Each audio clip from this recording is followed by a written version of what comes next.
April 30th, 1945. In a bunker beneath the ruins of Berlin, Adolf Hitler shot himself. And 90 kilometers to the north, at the edge of a lake in the German countryside, soldiers of the French 2nd Armored Division pushed open the gates of a concentration camp that most of the world had never heard of. They expected to find a camp like the others they had liberated, Dachau, Bergen-Belsen, the images already burned into the memory of a century. What they found was quieter. And in some ways, worse. The camp was nearly empty. The guards were gone. The records had been burned. Most of the prisoners, tens of thousands of women, had been marched away into the forests days earlier. Many of them were dying on the roads. Many more were already dead. But in the barracks, the French soldiers found what the guards had not had time to take, approximately 2,000 women, too sick, too weak, too broken to walk. Women from France, Poland, the Soviet Union, Norway, Belgium, Czechoslovakia, and a dozen other countries. Women who had been teachers, doctors, resistance fighters, mothers, and daughters. And something else. In a building at the far end of the camp, they found a gas chamber. It had been built in secret. It had been used for the last months of the war, when the other killing methods could not keep pace. The camp's name was Ravensbrück. It was the only major concentration camp the Nazi regime built specifically for women. Between 1939 and 1945, more than 130,000 women from 28 countries were imprisoned here. Estimates of the dead range from 28,000 to more than 50,000. This is the story of Ravensbrück, who built it, who suffered inside it, who ran it, and who finally brought it to justice. A story that took the world far too long to hear. Oh, understand Ravensbrück, you have to understand what the Nazi regime believed about women, and what it feared about them. In the early years of the Third Reich, women who defied the regime were arrested in small numbers and held in existing men's camps or in converted facilities. But by 1938, Heinrich Himmler recognized a problem. The male camps were not designed for women, and the growing number of female political prisoners, communists, Jehovah's Witnesses, women who had helped Jewish families, women who had spoken out, was becoming difficult to manage. His solution was a dedicated camp. In November 1938, construction began at Ravensbrück, a small village in the Lake District of Mecklenburg, northern Germany, 90 kilometers north of Berlin. Himmler personally chose the location. It was remote. It was beautiful. It was surrounded by forest and water. And it was close enough to the capital that it could receive prisoners from all over the occupied territories by rail. The camp was built by male prisoners from the nearby Sachsenhausen camp, Jewish men who were forced to drain the swamps, lay the foundations, and erect the fences. When the construction was complete, many of them were killed. Ravensbrück opened on May 15, 1939, 4 months before the German invasion of Poland triggered the Second World War. The first prisoners arrived the same day, 867 women transported from the Lichtenberg Castle in Saxony. There were a cross-section of the categories the Nazi regime considered undesirable: political prisoners, Jehovah's Witnesses, women classified as asocials, a category that included the homeless, prostitutes, and women who had resisted forced sterilization. There were no Jewish women in that first transport. That would come later. The camp was designed to hold 6,000 women. By 1944, it held more than 40,000. To run Ravensbrück, Himmler made a decision that would have lasting consequences. He would staff the guard positions with women. Female SS guards, called Aufseherin, meaning female supervisors, would be recruited from across Germany, trained at Ravensbrück, and deployed to concentration camps throughout the Reich. Over the course of the war, more than 3,500 women were trained as guards at Ravensbrück. They would go on to serve at Auschwitz, Bergen-Belsen, Majdanek, and dozens of other camps. Ravensbrück was not just a place of imprisonment. It was a school for perpetrators. The first commandant of the camp was SS Sturmbannführer Max Kogel, a veteran of the early concentration camp system. He was replaced in 1942 by Fritz Surin, who would oversee the camp's final and most brutal years. Both men ran Ravensbrück with an iron logic. The prisoners existed to work, to provide medical subjects, or to die. Preferably in the order most useful to the Reich. Who were the women of Ravensbrück? They came from everywhere the Nazi regime reached, and from every background imaginable. The first large influx of Jewish women arrived after the German invasion of Poland in 1939.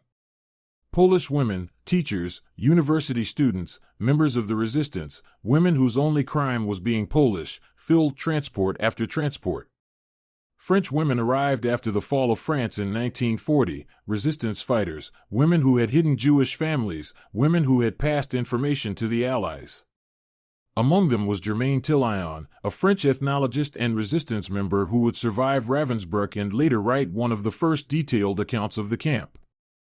Soviet women arrived after the German invasion of the USSR in 1941, Red Army soldiers, partisans, civilians caught in the wrong place. Roma women were brought in large numbers and subjected to some of the harshest treatment in the camp.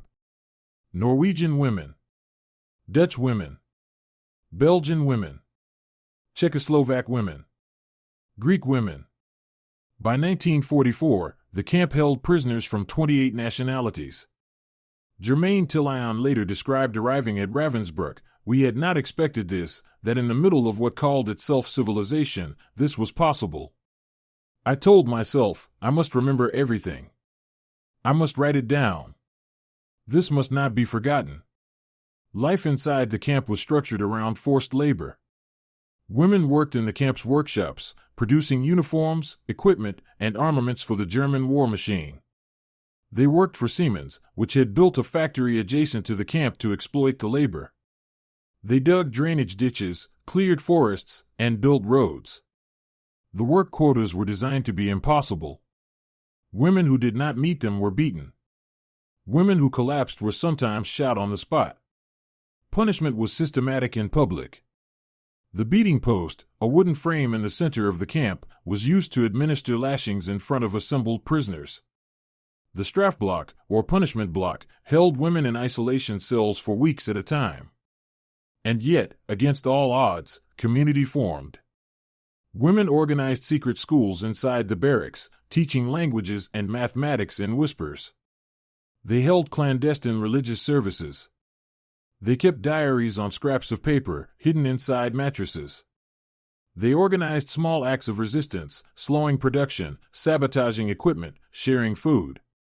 Tillon herself organized a small group of French women who documented what they witnessed, writing coded notes they hoped would one day be smuggled out.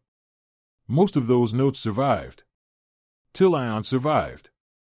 But many thousands did not.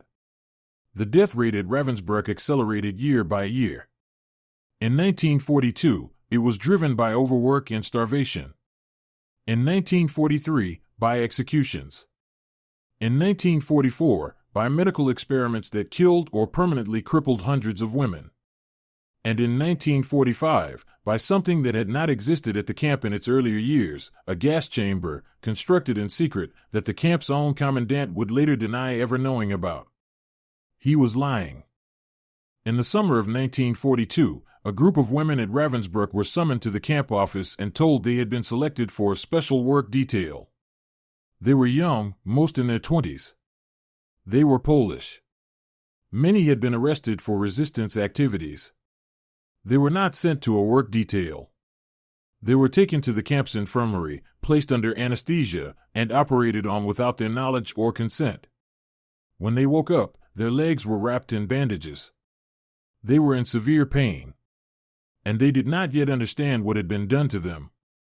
The man responsible was Dr. Karl Gebhardt, a senior SS physician and personal friend of Heinrich Himmler. Following the assassination of Reinhard Heydrich in Prague in May 1942, Gebhardt had faced criticism for using the wrong treatment. Heydrich had died of infection. Gebhardt was accused of failing to use the new sulfonamide drugs that might have saved him. To vindicate himself, and to prove that sulfonamides were ineffective, Gebhardt designed a series of experiments at Ravensbrück. The experiments worked as follows: healthy women were deliberately wounded on their legs, bones were broken, muscles were cut, and the wounds were infected with bacteria, dirt, or with shavings. Some wounds were sewn shut to simulate the conditions of battlefield injuries. Then sulfonamide drugs were given to some women and withheld from others to compare the results. The pain was extreme. The infections were serious. Several women died. Many were left with permanent disabilities, shortened limbs, chronic infections, lasting nerve damage. Gebhardt was not the only experimenter at Ravensbrück. Dr. Herta Oberhuser, the only female physician to be tried at the Nuremberg Doctors Trial, injected wounds with oil and sawdust. Other experiments involved bone, muscle, and nerve transplants. Women had limbs amputated to test surgical techniques. The Polish women who survived the experiments gave themselves a name, Króliki *, the rabbits. They called themselves this because they understood they were being used as laboratory animals. And they turned it into a badge of defiance. The rabbits organized among themselves. They protected each other. When the camp administration tried to use some of them in further experiments, others hid them in the barracks, covering for them at roll call. When word of the experiments reached the outside world through smuggled letters, the rabbits became one of the first documented cases of Nazi medical crimes to reach the Allies during the war itself. After the war, the rabbits fought for decades for recognition and for justice. At the Nuremberg Doctors Trial in 1947, several of them traveled to testify in person. They sat in the courtroom and showed the scars on their legs to the judges. Karl Gebhardt was convicted and hanged on June 2, 1948. Herta Oberhuser received a 20-year sentence, but was released after only 5 years, in 1952. She resumed practicing medicine in West Germany. She was stripped of her medical license only after former Ravensbrück prisoners recognized her in 1958. The rabbits considered this a partial failure of justice. And they were right. Wanda Poltowska, one of the Polish rabbits who survived, later became a close friend of Pope John Paul II, the former Karol Wojtyla, who as a young Polish priest had known her and her family before the war. He reportedly wept when he learned what had been done to her. She lived to the age of 101, dying in 2023. She never stopped talking about what happened at Ravensbrück. Who were the women who ran Ravensbrück? This is one of the most disturbing questions the camp raises, because the guards at Ravensbrück were not men following military orders. They were women. Ordinary women from ordinary German families who volunteered or were recruited to supervise the prisoners. They were called Aufseherinnen *, female supervisors. They wore gray uniforms and carried whips. They commanded the work details, enforced the rules, administered the punishments. And some of them became perpetrators of extraordinary cruelty. The most notorious was Dorothea Benz, who arrived at Ravensbrück in 1939 at the age of 20, the daughter of a forester, with no special education or training. She rose quickly through the ranks, becoming a senior guard with authority over hundreds of prisoners. Survivors described Benz as one of the most feared figures in the camp. She beat prisoners for minor infractions. She was known to kick women who had fallen during forced marches. She reportedly found pleasure in the suffering of those in her power. She was 26 years old when the camp was liberated. Maria Mandel was another Ravensbrück trained guard who went on to Auschwitz, where she supervised the women's section and is recorded in survivor testimony as one of the most sadistic figures there. At Auschwitz, she selected prisoners for the gas chambers personally. But Ravensbrück also contained women who resisted their roles. A small number of guards secretly passed food to prisoners. Some warned prisoners before raids on hidden possessions. One guard, identified after the war by survivors, had refused to participate in shootings and been reassigned. These exceptions were rare. But they were real. Hannah Arendt, writing about the Nuremberg trials, coined the phrase "the banality of evil," the observation that many perpetrators of atrocities were not sadists or monsters, but ordinary people who had learned to stop asking whether what they were doing was wrong. Ravensbrück is one of the clearest illustrations of this in the entire history of the Second World War. The women who guarded the camp were not recruited for their cruelty. They were recruited from factories, farms, and offices. They were given a uniform and a sense of authority. They were told the prisoners were enemies of the state.